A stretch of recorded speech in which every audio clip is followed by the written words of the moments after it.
Alright, kind of response video to the response videos to the response video to Pyro, something like that. So anyway, this one and all guy who I kind of like, he made a video, and so I will play parts of it, because parts of it were really kind of boring. And so we'll just get to the parts that have some meat to them.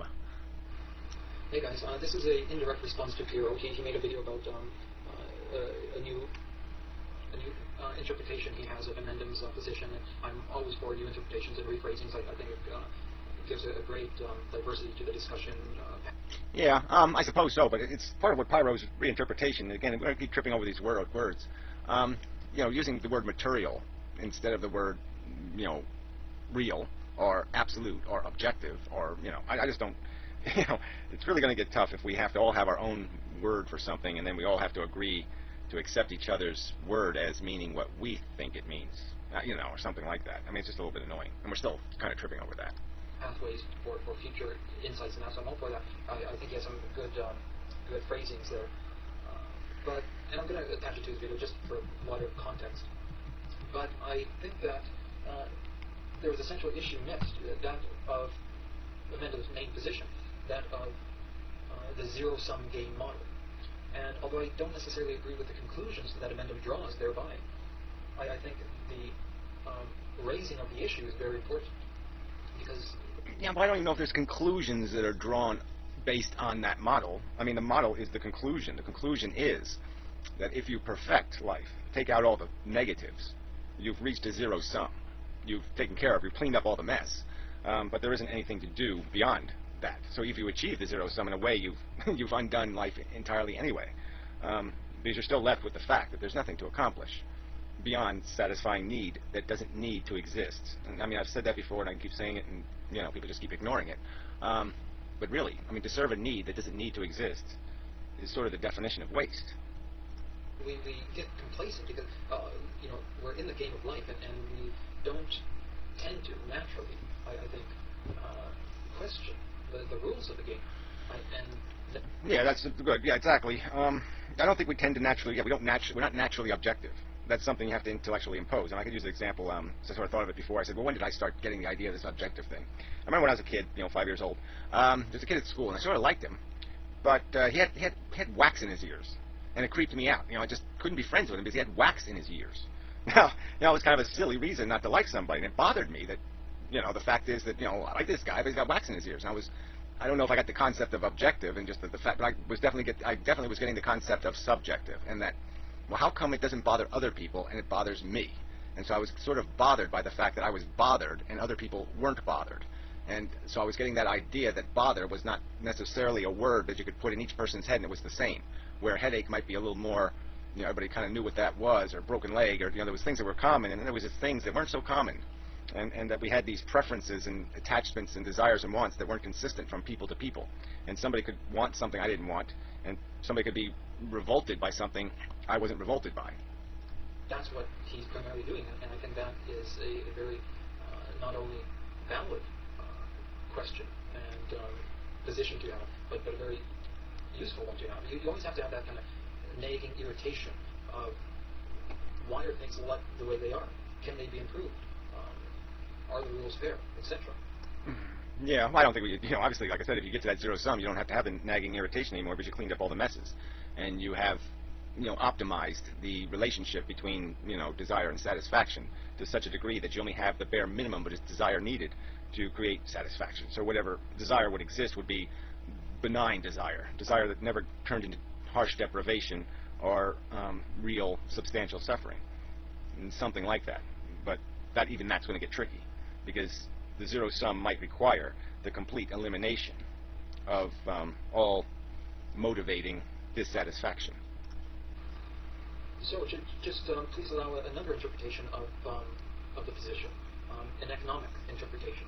Yeah, well, this is where I'm going to jump ahead because this gets a little tedious. You know, I really don't think it's a good example, a good metaphor. Economics is it's not as easy to define the pluses and the minuses in such a game. You know, business does not have the same kind of.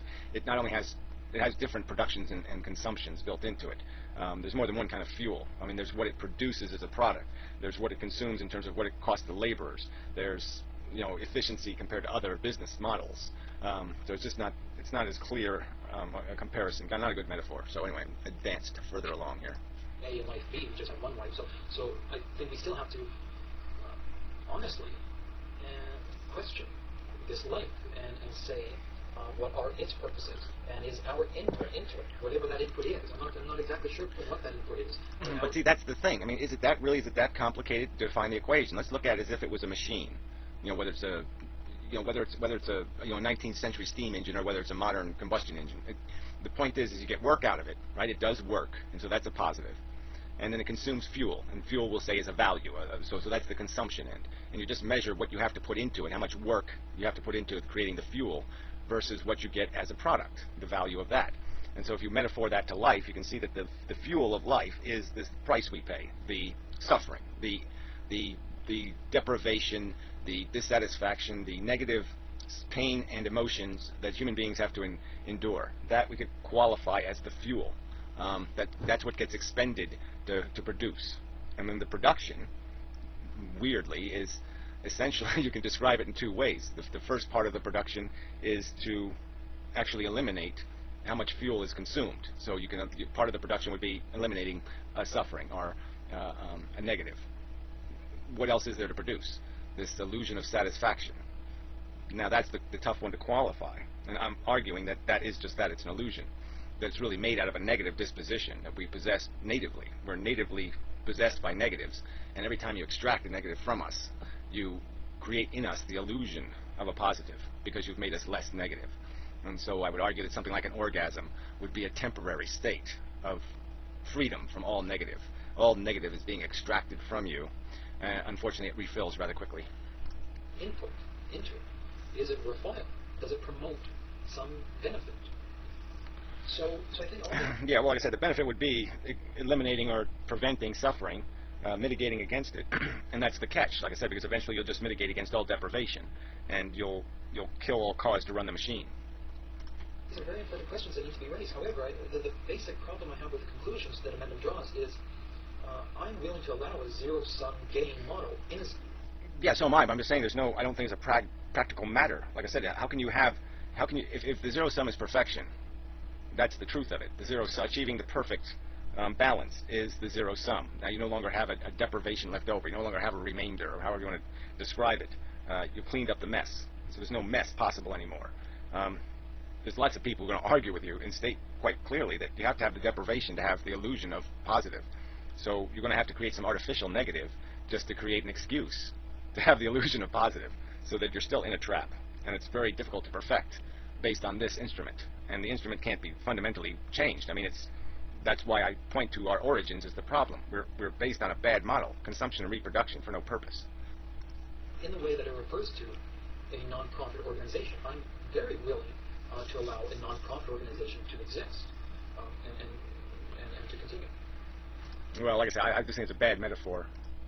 But I think Inmendham uses the zero-sum gain phrase and applies it wrongly, in that he conflates the financial foundation of the organization with the organization's purpose.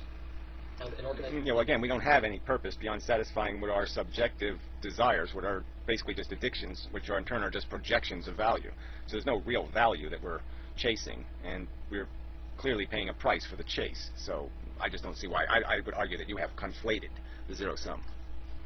The organization can be a non-profit, but the goal of the organization is not a non-profit, is not to be non-profit. The goal is separate from its ability to run, or its the assets provided for its run. Yeah, but like I say, comparing the efficiencies of these things is not a fair comparison. All you can do is be more efficient. But the fact that you're a non-profit just has to do with what you've decided is an acceptable price. So you could say, okay, here's a business, it's a non-profit, but the laborers are still only making $5 an hour. And that's the only way they can survive in the market. And so what if you have a non-profit, but you still haven't met a minimum standard of efficiency? You're still running inefficiently. The fact that you're not gleaning some extra to give to some rich man doesn't really change the equation that the model itself, the industry, is not producing enough value to justify the cost of production. And in this way, I think he conflates the zero-sum gain principle for life, which I think is objective, pretty much, blatantly obvious, and conflates that with the purpose of life and the life. Well, like I said, the objective again is tricky. What is the objective? Does it have any real value, or is it completely a projection of value? I would argue that there's no evidence of any real value in survival. You have to do better than that. And the only way you can make a positive is to correct the negative. That's the basic theory. The negative exists first. The positive is created by eliminating the negative, the impact of the negative. So anyway, good enough. We'll move on to the other guy. A little snarky bastard. Whatever. You know, he's got his little petty resentments, blah, blah, blah, blah, blah. So I don't know if we don't need to do the first 7 minutes of his video or something like that. Yeah, so we'll just cut in around 7 minutes. It gets a little bit... Yeah, his position, but like my recantation doesn't make it not so. It's like, you know, if Galileo was forced to recant the sun goes, the earth goes around the sun. I mean, yeah, if you're torturing me, if you're like peeling the skin off of my body. All right, so now he's sees this real hardcore subjectivist junk, and so somebody made the argument to him, well, you're not going to be a subjectivist if I run a steel rod through your guts, okay? Because when you're experiencing the sensation of pain, you're going to know it's real. You're not going to have any doubt about the fact of whether or not you're really experiencing something negative. The negative is going to be written all over it. And he's saying that now we've created that thought experiment merely for the purpose of torturing him into